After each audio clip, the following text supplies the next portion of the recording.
Doctor Kartar Singh ਹੋਰਾਂ ਨਾਲ ਮਿਲਾਪ।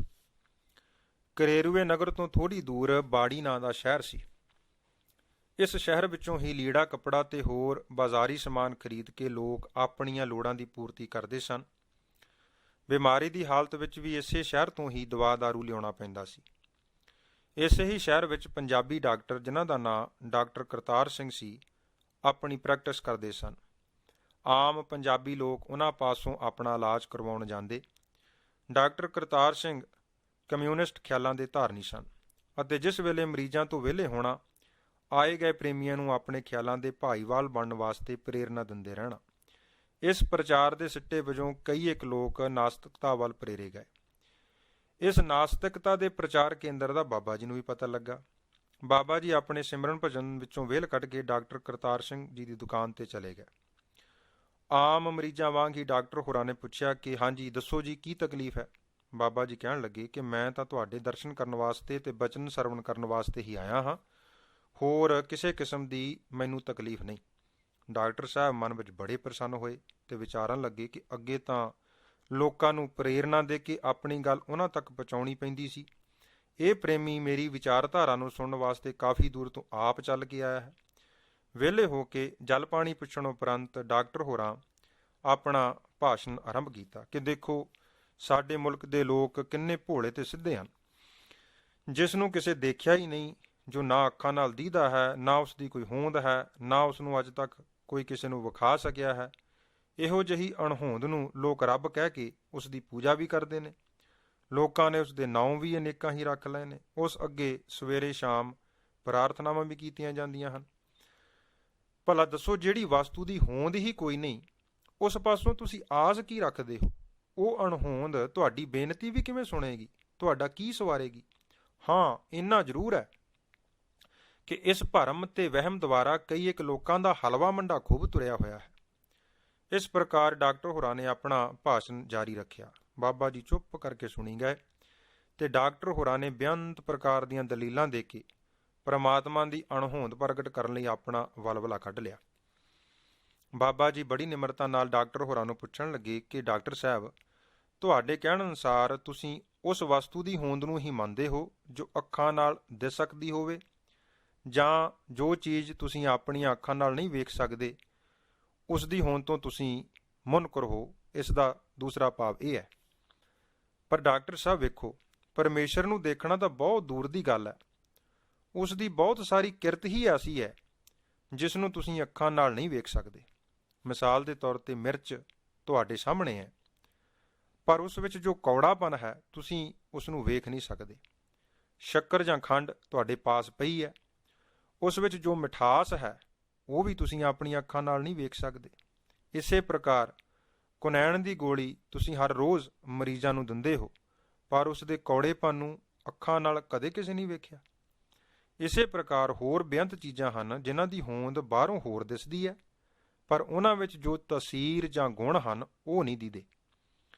ਡਾਕਟਰ ਹੋਰੀ ਇੱਕਦਮ ਬੋਲੇ ਕਿ ਭਾਈ ਸਾਹਿਬ, ਜੋ ਮਿਰਚ, ਖੰਡ ਜਾਂ ਕੁਨੈਣ ਦੀ ਕੁੜੱਤਣ ਤੇ ਮਿਠਾਸ ਦੀ ਗੱਲ ਹੈ, ਜੇ ਅਸੀਂ ਵੇਖ ਨਹੀਂ ਸਕਦੇ ਪਰ ਅਸੀਂ ਦੂਸਰੇ ਇੰਦਰੀ ਜੀਭ ਨਾਲ ਉਸ ਦਾ ਸਵਾਦ ਚੱਖ ਕੇ ਅਨੁਭਵ ਤਾਂ ਕਰ ਲੈਂਦੇ ਹਾਂ ਕਿ ਸਵਾਦ ਕਿਹੋ ਜਿਹਾ ਹੈ। ਬਾਬਾ ਜੀ ਕਹਿਣ ਲੱਗੇ ਕਿ ਕੇਵਲ ਅਨੁਭਵ ਹੀ ਕਰ ਸਕਦੇ ਹੋ ਨਾ, ਵੇਖ ਤਾਂ ਨਹੀਂ ਨਾ ਸਕਦੇ। ਬਾਬਾ ਜੀ ਅਗਾਂਹ ਬੋਲੇ ਕਿ ਦੁੱਧ ਤੁਹਾਡੇ ਸਾਹਮਣੇ ਪਿਆ ਹੈ, ਕੀ ਉਸ ਵਿੱਚ ਕਦੀ ਘਿਓ ਵੇਖਿਆ ਹੈ? ਦੁੱਧ ਵਾਲੇ ਬਰਤਨ ਵਿੱਚ ਹੱਥ ਵੀ ਫੇਰੋ, ਹੋਰ ਯਤਨ ਵੀ ਕਰੋ, ਤੁਸੀਂ ਘਿਓ ਨੂੰ ਬਾਹਰ ਕੱਢ ਕੇ ਵੇਖ ਨਹੀਂ ਸਕੋਗੇ। ਜ਼ੁਬਾਨ ਨਾਲ ਚੱਖ ਵੀ ਲਵੋ ਤਾਂ ਵੀ ਤੁਹਾਨੂੰ ਘਿਓ ਦਾ ਸਵਾਦ ਨਹੀਂ ਲੱਭੇਗਾ। ਜੇ ਉਹ ਮਨੁੱਖ ਜਿਸ ਨੇ ਦੁੱਧ ਨੂੰ ਗਰਮ ਕਰਕੇ ਜੰਮਣ ਲਾਇਆ ਹੋਵੇ, ਦਹੀਂ ਮਣ ਜਾਣ ਤੇ ਵਿਧ ਅਨੁਸਾਰ ਰਿੜ ਕੇ ਫਿਰ ਮੱਖਣ ਕੱਢ ਕੇ ਉਸ ਨੂੰ ਗਰਮ ਕਰਕੇ ਘਿਓ ਬਣਾਵੇ, ਉਹ ਤੁਹਾਨੂੰ ਮੁੜ ਆਖੇ ਕਿ ਡਾਕਟਰ ਸਾਹਿਬ ਤੁਸੀਂ ਗਲਤੀ ਵਿੱਚ ਹੋ, ਘਿਓ ਇਸੇ ਦੁੱਧ ਵਿੱਚ ਹੀ ਹੈ, ਪਰ ਤੁਸੀਂ ਅਗਿਆਨਤਾ ਵਸ ਕਹੀ ਜਾਵੋ ਕਿ ਇਸ ਵਿੱਚ ਤਾਂ ਭਾਈ ਕੋਈ ਘਿਓ ਨਹੀਂ ਦੀਦਾ, ਨਾ ਜੀਭ ਨੂੰ ਸਵਾਦ ਆਉਂਦਾ ਹੈ, ਨਾ ਹੱਥ ਵਿੱਚ ਫੜ ਹੁੰਦਾ ਹੈ। ਫਿਰ ਇਹ ਕੇਵਲ ਤੁਹਾਡੀ ਅਗਿਆਨਤਾ ਹੀ ਹੋਵੇਗੀ ਕਿ ਨਹੀਂ? ਪਰੰਤੂ ਇਹ ਤੁਹਾਡੇ ਵੀ ਵੱਸ ਦੀ ਗੱਲ ਨਹੀਂ, ਕਿਉਂਕਿ ਤੁਸੀਂ ਕਦੀ ਦੁੱਧ ਨੂੰ ਗਰਮ ਕਰਕੇ ਜੰਮਣ ਲਾ ਦਹੀਂ ਨੂੰ ਰਿੜਕ ਕੇ ਦੁੱਧ ਵਿੱਚੋਂ ਘਿਓ ਪ੍ਰਾਪਤ ਹੀ ਨਹੀਂ ਕੀਤਾ। ਜੇ ਤੁਸੀਂ ਉੱਪਰ ਦੱਸੇ ਸਾਧਨ ਅਨੁਸਾਰ ਦੁੱਧ ਦੀਆਂ ਸਾਰੀਆਂ ਹਾਲਤਾਂ ਨੂੰ ਆਪਣੇ ਹੱਥੀਂ ਸਾਧ ਲਵੋਗੇ, ਤਦ ਤੁਸੀਂ ਆਪ ਹੀ ਕਹੋਗੇ ਕਿ ਮੈਂ ਤਾਂ ਭੁਲੇਖੇ ਵਿੱਚ ਹੀ ਰਿਹਾ, ਠੀਕ ਦੁੱਧ ਦੇ ਕਣ ਕਣ ਵਿੱਚ ਘਿਓ ਸਮਾਇਆ ਹੋਇਆ ਹੈ। ਅਗਾਂਹ ਹੋਰ ਲਵੋ, ਗੁਰੂ ਪਾਤਸ਼ਾਹ ਜੀ ਨੇ ਗੁਰਬਾਣੀ ਵਿੱਚ ਮਿਸਾਲ ਦਿੱਤੀ ਹੈ ਕਿ ਸਾਰੀਆਂ ਲੱਕੜਾਂ ਵਿੱਚ ਗੁਪਤ ਰੂਪ ਵਿੱਚ ਅੱਗ ਸਮਾਈ ਹੋਈ ਹੈ, ਪਰ ਕਦੇ ਕਿਸੇ ਨਹੀਂ ਵੇਖੀ, ਕਦੇ ਨਹੀਂ। ਇਸ ਦਾ ਭਾਵ ਇਹ ਨਹੀਂ ਕਿ ਜੇ ਅਸੀਂ ਲੱਕੜਾਂ ਵਿੱਚ ਗੁਪਤ ਅਗਨੀ ਨੂੰ ਵੇਖ ਨਹੀਂ ਸਕਦੇ ਤਾਂ ਉਸ ਦੀ ਹੋਂਦ ਤੋਂ ਹੀ ਮੁਨਕਰ ਹੋ ਜਾਈਏ।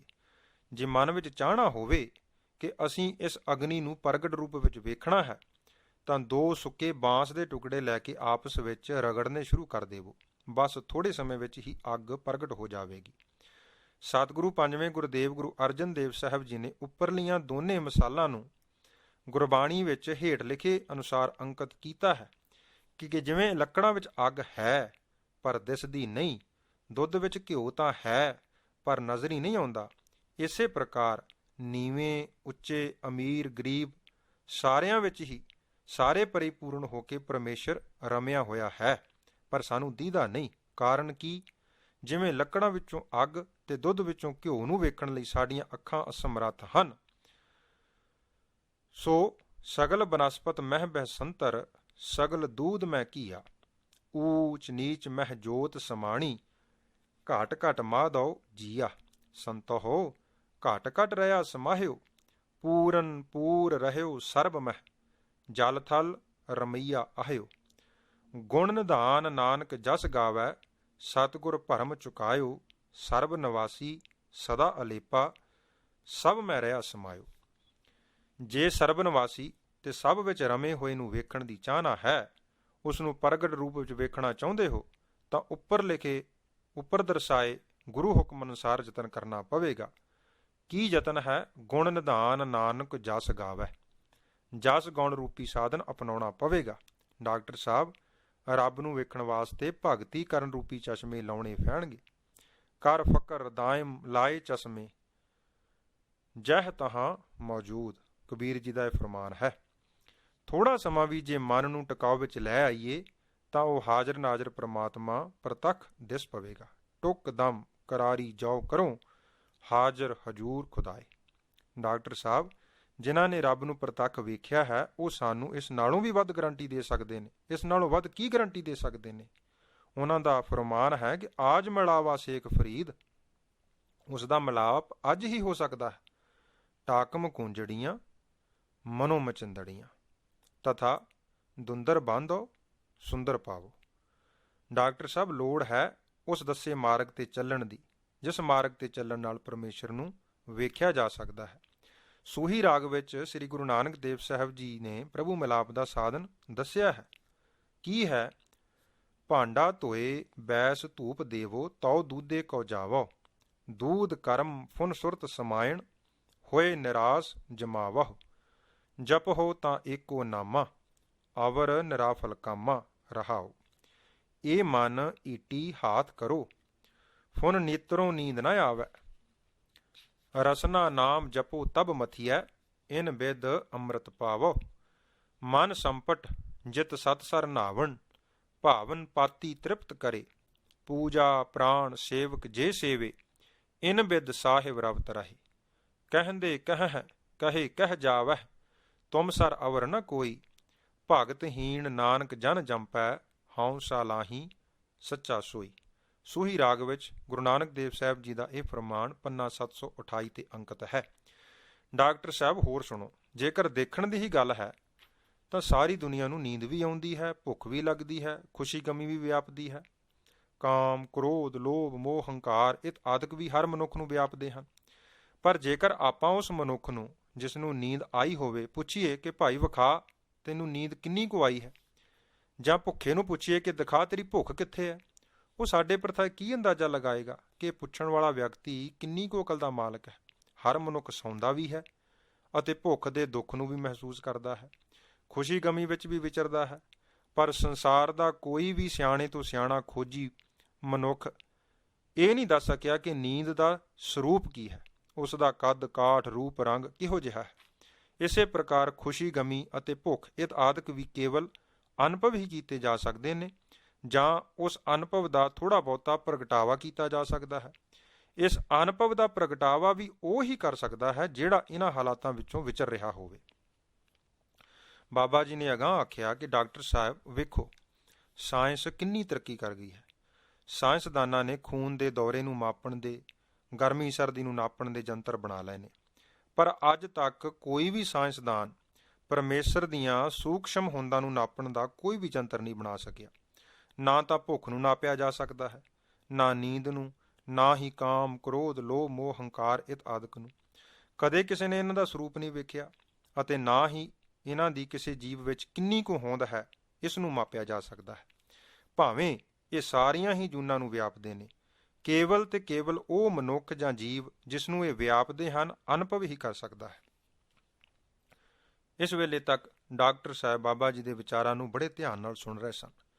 ਬਾਬਾ ਜੀ ਨੇ ਹੋਰ ਫਰਮਾਇਆ ਕਿ ਡਾਕਟਰ ਸਾਹਿਬ ਵੇਖੋ, ਸਾਡੇ ਦੇਖਦਿਆਂ ਦੇਖਦਿਆਂ ਸਿਆਣੇ ਲੋਕਾਂ ਨੇ ਬਿਜਲੀ ਨੂੰ ਪ੍ਰਗਟ ਕਰ ਲਿਆ ਅਤੇ ਇਸ ਬਿਜਲੀ ਤੋਂ ਕਿੰਨੇ ਸੁੱਖ ਆਰਾਮ ਲਏ ਜਾ ਰਹੇ ਨੇ। ਬਿਜਲੀ ਦੀ ਹੋਂਦ ਤਾਂ ਪਹਿਲਾਂ ਵੀ ਸੀ, ਪਰ ਕੇਵਲ ਅਗਿਆਨਤਾ ਕਾਰਨ ਅਸੀਂ ਇਸ ਅਥਾਹ ਸ਼ਕਤੀ ਤੋਂ ਲਾਭ ਨਹੀਂ ਲੈ ਸਕੇ। ਕੁਝ ਸਾਇੰਸਦਾਨਾਂ ਨੇ ਇਹ ਸੂਖਮ ਬਿਜਲੀ, ਜੋ ਅੱਖਾਂ ਨਾਲ ਅਸੀਂ ਵੇਖ ਨਹੀਂ ਸਕਦੇ, ਇਸ ਨੂੰ ਪ੍ਰਗਟ ਕਰਨ ਦਾ ਸਾਧਨ ਸਾਡੇ ਸਾਹਮਣੇ ਰੱਖਿਆ। ਸਰਕਾਰ ਨੇ ਉਹਨਾਂ ਵਿਗਿਆਨੀਆਂ ਦੀਆਂ ਹਦਾਇਤਾਂ ਅਨੁਸਾਰ ਵੱਡੇ ਵੱਡੇ ਪਲਾਂਟ ਲਾ ਦਿੱਤੇ। ਉਹਨਾਂ ਨੂੰ ਚਲਾਉਣ ਵਾਸਤੇ ਡੈਮਾਂ ਰਾਹੀਂ ਪਾਣੀ ਦੀ ਵਰਤੋਂ ਕੀਤੀ ਗਈ। ਜਦ ਪਾਣੀ ਦੀ ਤਾਕਤ ਨਾਲ ਉਹ ਪਲਾਂਟ ਚੱਲੇ ਤਾਂ ਬਿਜਲੀ ਪ੍ਰਗਟ ਹੋ ਗਈ। ਜੇ ਭਲਾ ਉਹਨਾਂ ਸਾਇੰਸਦਾਨਾਂ ਜਿਨ੍ਹਾਂ ਨੇ ਅਨੇਕ ਤਜਰਬੇ ਕਰਕੇ ਬਿਜਲੀ ਪੈਦਾ ਕਰਨ ਦੀਆਂ ਕਾਢਾਂ ਕੱਢੀਆਂ, ਉਹਨਾਂ ਦੀਆਂ ਹਦਾਇਤਾਂ ਨੂੰ ਅਣਗੌਲਿਆਂ ਹੀ ਕਰ ਦਿੱਤਾ ਜਾਂਦਾ ਕਿ ਪਹਿਲੇ ਬਿਜਲੀ ਦਿਖਾਓ ਫਿਰ ਤੁਹਾਡੇ ਤੇ ਵਿਸ਼ਵਾਸ ਕਰਾਂਗੇ, ਜਾਂ ਉਹਨਾਂ ਦੇ ਦੱਸੇ ਅਨੁਸਾਰ ਅਮਲ ਨਾ ਕੀਤਾ ਜਾਂਦਾ, ਤਾਂ ਬਿਜਲੀ ਦੀ ਸ਼ਕਤੀ ਪ੍ਰਤੱਖ ਰੂਪ ਵਿੱਚ ਕਦੇ ਵੀ ਸਾਹਮਣੇ ਨਾ ਆਉਂਦੀ। ਇਸ ਤਰ੍ਹਾਂ ਜੋ ਅਸੀਂ ਪਰਮੇਸ਼ਰ, ਜੋ ਸ਼ਕਤੀ ਰੂਪ ਹੋ ਕੇ ਸਾਰਿਆਂ ਵਿੱਚ ਵਰਤ ਰਿਹਾ ਹੈ, ਉਸ ਦੀ ਹੋਂਦ ਨੂੰ ਜੇ ਪ੍ਰਗਟ ਕਰਨਾ ਲੋਚਦੇ ਹਾਂ, ਤਾਂ ਉਸ ਪਰਮ ਸ਼ਕਤੀ ਪਾਸੋਂ ਜੇਕਰ ਸੁਖ ਮਾਨਣਾ ਚਾਹੁੰਦੇ ਹਾਂ, ਤਾਂ ਸਾਨੂੰ ਉਹਨਾਂ ਦੀ ਅਗਵਾਈ ਅਨੁਸਾਰ ਚੱਲਣਾ ਪਵੇਗਾ ਜਿਨ੍ਹਾਂ ਨੇ ਮਿਹਨਤਾਂ ਮੁਸ਼ੱਕਤਾਂ ਝਾਗ ਕੇ ਉਸ ਅਥਾਹ ਸ਼ਕਤੀ ਨੂੰ, ਉਸ ਪਰਮੇਸ਼ਰ ਰੂਪੀ ਸ਼ਕਤੀ ਨੂੰ, ਉਸ ਰਮੀ ਹੋਈ ਸ਼ਕਤੀ ਨੂੰ ਪ੍ਰਗਟ ਕੀਤਾ ਹੈ। ਸਤਿਗੁਰੂ ਜੀ ਤਾਂ ਜਿਵੇਂ ਤੁਸੀਂ ਕਹਿੰਦੇ ਹੋ ਕਿ ਰੱਬ ਦੀਦਾ ਨਹੀਂ, ਖੁਦ ਆਪ ਕਹਿੰਦੇ ਨੇ ਕਿ ਹੇ ਮਨੁੱਖ, ਤੇਰੇ ਪਾਸ ਰੱਬ ਨੂੰ ਵੇਖਣ ਵਾਲੀ ਅੱਖ ਹੀ ਨਹੀਂ, ਉਹ ਤਾਂ ਹੋਰ ਹੀ ਅੱਖਾਂ ਹਨ ਜਿਨ੍ਹਾਂ ਨਾਲ ਪਿਆਰੇ ਪ੍ਰਭੂ ਜੀ ਦੇ ਦੀਦਾਰ ਹੋਣੇ ਨੇ। ਨਾਨਕ ਸੇ ਅੱਖੜੀਆਂ ਬਿਆਨ ਜਿਨ੍ਹਾਂ ਡਸੰਦੋ ਮਾਂ ਪੀਰੀ। ਸੋ ਇਹ ਅੱਖਾਂ ਸਾਨੂੰ ਕਿਵੇਂ ਪ੍ਰਾਪਤ ਹੋਵਣ, ਜਿਨ੍ਹਾਂ ਨੂੰ ਗੁਰਦੇਵ ਜੀ ਨੇ ਦਿਵ ਨੇਤਰ ਤਥਾ ਸੁਰਤੀ ਦੀਆਂ ਅੱਖਾਂ ਵੀ ਕਿਹਾ ਹੈ। ਉਸ ਰਸਤੇ ਨੂੰ ਪ੍ਰਾਪਤ ਕਰਨ ਦਾ ਸਾਧਨ ਗੁਰੂ ਅੰਗਦ ਦੇਵ ਸਾਹਿਬ ਜੀ ਨੇ ਫਰਮਾਇਆ ਹੈ ਕਿ ਭੈ ਕੇ ਚਰਨ ਕਰ ਭਾਵ ਕੇ ਲੋਇਣ ਸੁਰਤ ਕਰੇ, ਨਾਨਕ ਕਹੈ ਸਿਆਣੀਏ ਇਵ ਕੰਤ ਮਲਾਵਾ ਹੋਏ। ਹੇ ਜੀਵ, ਜੇਕਰ ਤੂੰ ਪ੍ਰਭੂ ਦੇ ਭੈ ਦੇ ਭੈ ਦੇ ਪੈਰ, ਪਿਆਰ ਦੇ ਹੱਥ ਅਤੇ ਸੁਰਤ ਦੀਆਂ ਅੱਖਾਂ ਬਣਾਵੇਂ, ਤਾਂ ਇਹਨਾਂ ਤਿੰਨਾਂ ਕਰਮਾਂ ਦੇ ਕਰਨ ਨਾਲ ਤੂੰ ਆਪਣੇ ਮਾਲਕ ਨੂੰ ਪ੍ਰਤੱਖ ਮਿਲ ਸਕਦਾ ਹੈ। ਭਾਵ ਕਿ ਹਰ ਵੇਲੇ ਪਰਮੇਸ਼ਰ ਜੀ ਦਾ ਡਰ ਹਿਰਦੇ ਵਿੱਚ ਧਾਰਨ ਕਰਨਾ ਕਿ ਮੇਰਾ ਮਾਲਕ ਮੇਰੇ ਸਾਰੇ ਕੀਤੇ ਜਾਣ ਵਾਲੇ ਮਾੜੇ ਚੰਗੇ ਕਰਮਾਂ ਨੂੰ ਵੇਖਦਾ ਹੈ। ਹਿਰਦੇ ਵਿੱਚ ਮਾਲਕ ਦੇ ਡਰ ਕਾਰਨ ਸਾਰੇ ਮਾੜੇ ਕਰਮ ਹੌਲੀ ਹੌਲੀ ਛੁੱਟ ਜਾਣਗੇ ਅਤੇ ਹਿਰਦਾ ਗੁਣਾਂ ਦੀ ਖਾਣ ਰਹਿ ਜਾਵੇਗਾ। ਜਿਸ ਹਿਰਦੇ ਵਿੱਚ ਗੁਣ ਵੱਧ ਗਏ, ਉੱਥੇ ਪ੍ਰਭੂ ਦਾ ਪਿਆਰ ਆ ਜਾਂਦਾ ਹੈ। ਜਿਸ ਹਿਰਦੇ ਵਿੱਚ ਪਿਆਰ ਆ ਗਿਆ, ਜਿਨ ਪ੍ਰੇਮ ਕੀਓ ਤਿਨ ਹੀ ਪ੍ਰਭ ਪਾਇਓ ਅਨੁਸਾਰ, ਉੱਥੇ ਪ੍ਰਭੂ ਜੀ ਨੂੰ ਸੁਰਤੀ ਦੇ ਨੇਤਰ ਪ੍ਰਤੱਖ ਵੇਖ ਲੈਂਦੇ ਹਨ। ਇੱਥੇ ਹੀ ਬਸ ਨਹੀਂ, ਬਾਬਾ ਜੀ ਨੇ ਫਿਰ ਆਖਿਆ, ਡਾਕਟਰ ਸਾਹਿਬ ਥੋੜਾ ਸਮਾਂ ਹੋਇਆ ਰੇਡੀਓ ਦੀ ਕਾਢ ਨਿਕਲੀ। ਉਹ ਆਵਾਜ਼ ਜੋ ਰੇਡੀਓ ਸਟੇਸ਼ਨ ਤੋਂ ਬੋਲੀ ਜਾਂਦੀ ਹੈ ਸਾਰੇ ਹੀ ਵਿਆਪਕ ਹੈ, ਲੇਕਿਨ ਸੁਣਾਈ ਉਸੇ ਨੂੰ ਹੀ ਦਿੰਦੀ ਹੈ ਜਿਸ ਪਾਸ ਰੇਡੀਓ ਸੈੱਟ ਹੋਵੇ।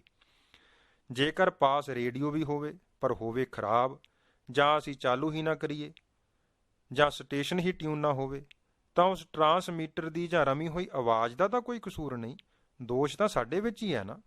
ਸਤਿਗੁਰੂ ਗੁਰੂ ਅੰਗਦ ਦੇਵ ਜੀ ਦੇ ਹੁਕਮ ਅਨੁਸਾਰ ਕਿ ਦਿਸੈ ਸੁਣੀਐ ਜਾਣੀਐ ਸਾਵ ਨਾ ਪਾਇਆ ਜਾਏ, ਰੋਹਲਾ ਟੁੰਡਾ ਅੰਧਲਾ ਕਿਉਂ ਗਲ ਲੱਗੇ ਧਾਏ। ਭਾਵ ਕਿ ਪ੍ਰਮਾਤਮਾ ਤਾਂ ਸਾਰੀ ਕੁਦਰਤ ਵਿੱਚ ਰਮਿਆ ਹੋਇਆ ਹੈ, ਸਾਰੀ ਕੁਦਰਤ ਵਿੱਚ ਵਸਿਆ ਹੈ, ਦਿਸ ਰਿਹਾ ਹੈ। ਉਸ ਦੀ ਜੀਵਨ ਰੌਂ ਸਾਰੀ ਰਚਨਾ ਵਿੱਚ ਸੁਣੀ ਜਾ ਰਹੀ ਹੈ। ਉਸ ਦੇ ਕੰਮਾਂ ਤੋਂ ਜਾਪ ਰਿਹਾ ਹੈ ਕਿ ਉਹ ਕੁਦਰਤ ਵਿੱਚ ਮੌਜੂਦ ਹੈ, ਲੇਕਿਨ ਇਸ ਜੀਵ ਨੂੰ ਉਸ ਦੇ ਮਿਲਾਪ ਦਾ ਸਵਾਦ ਨਹੀਂ ਹਾਸਲ ਹੁੰਦਾ। ਉਹ ਕਿਉਂ? ਇਸ ਵਾਸਤੇ ਕਿ ਜੀਵ ਪਾਸ ਪਿਆਰੇ ਪ੍ਰਭੂ ਜੀ ਨੂੰ ਮਿਲਣ ਲਈ ਨਾ ਪੈਰ ਹਨ, ਨਾ ਹੱਥ, ਨਾ ਹੀ ਅੱਖਾਂ ਹਨ। ਫਿਰ ਇਹ ਕਿਵੇਂ ਪ੍ਰਭੂ ਜੀ ਦੇ ਗਲ ਲੱਗ ਸਕਦਾ ਹੈ? ਉਸ ਪ੍ਰੀਤਮ ਜੀ ਨੂੰ ਵੇਖਣ ਲਈ, ਮਿਲਣ ਲਈ ਉੱਪਰ ਦਰਸਾਏ ਦਿਸੈ ਸੁਣੀਐ ਜਾਣੀਐ ਸੁਆਵ ਨਾ ਪਾਇਆ ਜਾਏ, ਰੋਹਲਾ ਟੁੰਡਾ ਅੰਧਲਾ ਕਿਉਂ ਗਲ ਲੱਗੇ ਧਾਏ। ਭਾਵ ਕਿ ਪ੍ਰਮਾਤਮਾ ਤਾਂ ਸਾਰੀ ਕੁਦਰਤ ਵਿੱਚ ਵਸਦਾ ਹੈ, ਦਿਸ ਰਿਹਾ ਹੈ। ਉਸ ਦੀ ਜੀਵਨ ਰੌਂ ਸਾਰੀ ਰਚਨਾ ਵਿੱਚ ਸੁਣੀ ਜਾ ਰਹੀ ਹੈ। ਉਸ ਦੇ ਕੰਮਾਂ ਤੋਂ ਜਾਪ ਰਿਹਾ ਹੈ ਕਿ ਉਹ ਕੁਦਰਤ ਵਿੱਚ ਮੌਜੂਦ ਹੈ, ਲੇਕਿਨ ਇਸ ਜੀਵ ਨੂੰ ਉਸ ਦੇ ਮਿਲਾਪ ਦਾ ਸਵਾਦ ਨਹੀਂ ਹਾਸਲ ਹੁੰਦਾ। ਇਹ ਕਿਉਂ? ਇਸ ਵਾਸਤੇ ਕਿ ਜੀਵ ਪਾਸ ਪਿਆਰੇ ਪ੍ਰਭੂ ਜੀ ਨੂੰ ਮਿਲਣ ਲਈ ਨਾ ਪੈਰ ਹਨ, ਨਾ ਹੱਥ ਤੇ ਨਾ ਹੀ ਅੱਖਾਂ। ਰੋਹਲਾ ਟੁੰਡਾ ਅੰਧਲਾ ਕਿਉਂ ਗਲ ਲੱਗੇ ਤਾਏ। ਫਿਰ ਇਹ ਕਿਵੇਂ ਪ੍ਰਭੂ ਜੀ ਦੇ ਗਲ ਲੱਗ ਸਕਦਾ ਹੈ? ਉਸ ਪ੍ਰੀਤਮ ਜੀ ਨੂੰ ਵੇਖਣ ਲਈ, ਮਿਲਣ ਲਈ ਪਿੱਛੇ ਵਰਣਨ ਕੀਤੇ ਹੁਕਮ ਕਿ ਭੈ ਕੇ ਚਰਨ ਕਰ ਭਾਵ ਕੇ ਲੋਇਣ ਸੁਰਤ ਕਰੇ। ਨਾਨਕ ਕਹਿ ਸਿਆਣੀਐ ਇਵ ਕੰਤ ਮਿਲਾਵਾ ਹੋਏ। ਇਸ ਹੁਕਮ ਅਨੁਸਾਰੀ ਹੋ ਕੇ ਚੱਲਣਾ ਪਵੇਗਾ, ਫਿਰ ਇਹ ਜੀਵ ਉਸ ਮਾਲਕ ਨਾਲ ਸਦੀਵੀ ਸਾਂਝ ਕਾਇਮ ਕਰ ਲਵੇਗਾ। ਇਹਨਾਂ ਵਿਚਾਰਾਂ ਨਾਲ ਡਾਕਟਰ ਕਰਤਾਰ ਸਿੰਘ ਹੋਰਾਂ ਦਾ ਮਨ ਪ੍ਰਭੂ ਪਰਮਾਤਮਾ ਦੀ ਹੋਂਦ ਨੂੰ ਮੰਨਣ ਦੇ ਕਰੀਬ ਪੁੱਜ ਚੁੱਕਾ ਸੀ। ਵਿਚਾਰਾਂ ਕਰਦਿਆਂ ਕਰਦਿਆਂ ਡਾਕਟਰ ਸਾਹਿਬ ਨੇ ਬਾਬਾ ਜੀ ਨਾਲ ਦੁਨਿਆਵੀ ਸਾਂਝ ਵੀ ਕੱਢ ਲਈ ਅਤੇ ਪੁੱਛਿਆ ਕਿ ਅਵਤਾਰ ਸਿੰਘ ਦਲੇਰ ਜੋ ਕਿ ਗਠੀਏ ਦੀ ਤਕਲੀਫ ਨਾਲ ਬਿਮਾਰ ਸੀ, ਉਸ ਨੂੰ ਆਪ ਜੀ ਨੇ ਹੀ ਬਾਣੀ ਦਾ ਪਾਠ ਸੁਣਾ ਕੇ ਰਾਜੀ ਕੀਤਾ ਸੀ ਨਾ? ਬਾਬਾ ਜੀ ਨੇ ਉੱਤਰ ਦਿੱਤਾ ਕਿ ਰਾਜੀ ਤਾਂ ਸਤਿਗੁਰੂ ਜੀ ਨੇ ਕੀਤਾ ਹੈ, ਮੇਰੇ ਜਿੰਮੇ ਤਾਂ ਉਸ ਨੂੰ ਸਿਰਫ ਗੁਰਬਾਣੀ ਸੁਣਾਉਣ ਦੀ ਸੇਵਾ ਹੀ ਲੱਗੀ ਸੀ। ਗੁਰਬਾਣੀ ਅਤੇ ਨਾਮ ਨਾਲ ਸਰੀਰਕ ਰੋਗ ਤਾਂ ਕੀ, ਜਨਮਾਂ ਜਨਮੰਤਰਾਂ ਤੋਂ ਰੋਗਗ੍ਰਸਤ ਹੋਈ ਜੀਵ ਆਤਮਾ ਵੀ ਅਰੋਗ ਹੋ ਜਾਂਦੀ ਹੈ। ਸਰੀਰਕ ਰੋਗ ਠੀਕ ਹੋਣੇ ਤਾਂ ਬਹੁਤ ਮਾਮੂਲੀ ਗੱਲ ਹੈ, ਕਿਉਂਕਿ ਮਾੜੇ ਕਰਮਾਂ ਕਾਰਨ ਆਤਮਾ ਰੋਗੀ ਹੁੰਦੀ ਹੈ।